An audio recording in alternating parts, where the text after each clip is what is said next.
मित्रों नमस्कार। आज हम बात करना चाहेंगे कि बहुत सारे जो कंपटीटर हैं वो प्रीलिमिनरी और फाइनल परीक्षा तो वो पास कर लेते हैं, लेकिन इंटरव्यू में अटक जाते हैं। कारण कि उनका जो इंटरव्यू की जो तैयारी है ना, वो उस लेवल की नहीं होती जिस लेवल की उन्होंने रिटर्न की तैयारी की है। इसलिए इंटरव्यू की तैयारी भी आपको उसी लेवल पे करनी चाहिए जिस लेवल की आपने रिटर्न टेस्ट की तैयारी की है।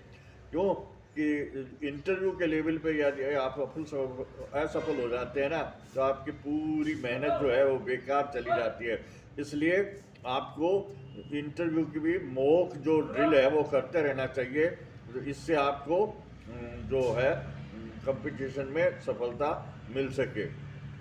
सबसे पहले तो ये है कि आपने जो अपने आवेदन पत्र में जो सूचनाएं दी हैं वो आपको ध्यान में होनी चाहिए, क्योंकि जो प्रश्न है वो उन सूचनाओं के आधार पर ही आपके पूछे जाते हैं। जैसे आप राजस्थान के हैं तो आपको राजस्थान के विषय में पूछा जाएगा, आप पंजाब से हैं तो आपको पंजाब के विषय में पूछा जाएगा, और आप हरियाणा से हैं तो आपको हरियाणा के विषय में पूछा जाएगा।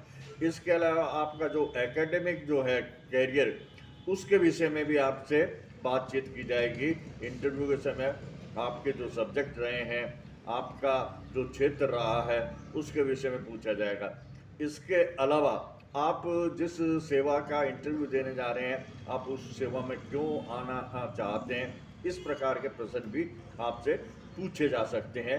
तो इस प्रकार के प्रश्नों का आप मॉक ड्रिल के माध्यम से और समय समय पे इंटरव्यू की प्रैक्टिस करते हुए और आप तैयार रखें। इसके अलावा जो आपको जो है, जब आप प्रश्न पूछा जाए तो उसको ध्यान से सुने।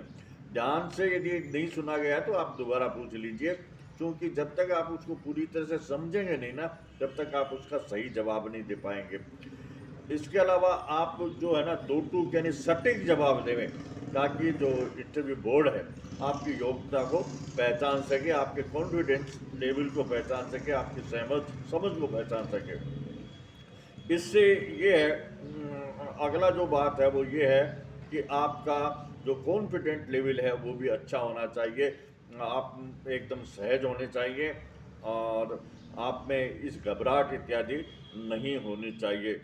सोच समझकर किसी भी उत्तर का जवाब दें। कई संवेदनशील प्रश्न पूछे जाते हैं, है ना, तो उस समय आप पूरी तरह से समझें।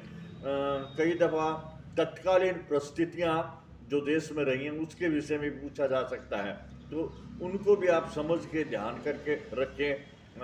जो नवीनतम घटनाएं उसके विषय में भी पूछा जा सकता है, तो उनको भी ध्यान में रखें। आपके चेहरे पे मुस्कुराहट होनी चाहिए, है ना, वो भी आपके जो कॉन्फिडेंस लेवल है ना उसको दर्शित करती है। इसलिए आपका चेहरा हमेशा मुस्कुराते हुए होना चाहिए साक्षात के समय में। अब कई दफ़ा क्या है कि कई ऐसे प्रश्न होते हैं, जरूरी नहीं है कि हर आदमी को सारे प्रश्न आए।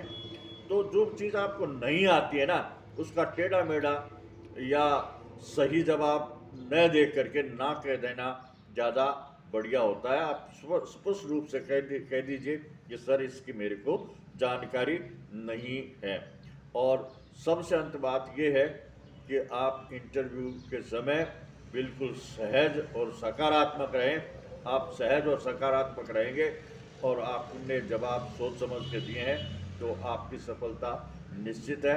आप जिस भी कंपटीशन की तैयारी कर रहे हैं उसमें प्रयासरत रहें।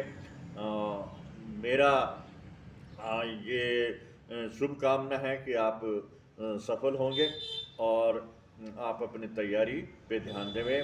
आज के वीडियो में बस इतना ही। फिर मिलेंगे किसी इन अन्य वीडियो में। मेरा ये वीडियो यदि अच्छा लगा तो कृपया लाइक और सब्सक्राइब करने का कष्ट करें। धन्यवाद।